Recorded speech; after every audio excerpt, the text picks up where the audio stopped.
การสู้กันไม่อยู่ใช่ไหมครับมันเจ็บ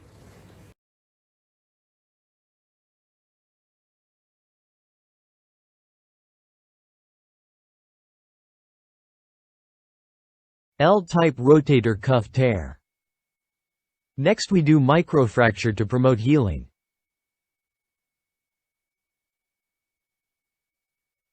Next we place the suture anchors on the rotator cuff footprint.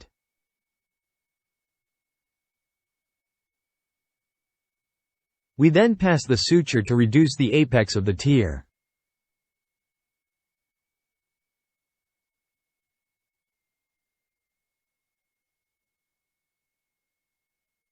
Next we pass 3 sutures on the other side of the tear.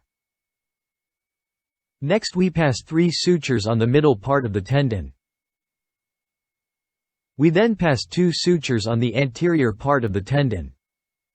We pass the last 1 suture on the most anterior part of supraspinatus tendon. First we reduce the apex of the tear. After reducing the apex, we proceed to the anterior part of the tendon. Next we tie both anterior sutures. Then we proceed to get 1 limb of each suture to place on the lateral row. Application of the lateral anchor. Before tightening the sutures on the lateral row, we make sure that each strand is equally distributed along the tendon. Securing the anchor after proper tensioning and cutting the sutures.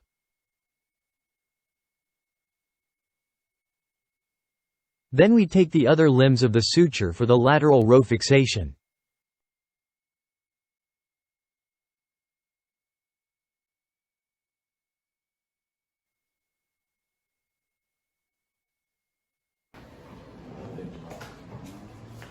Post-op, the patient is able to do assisted passive range of motion exercises.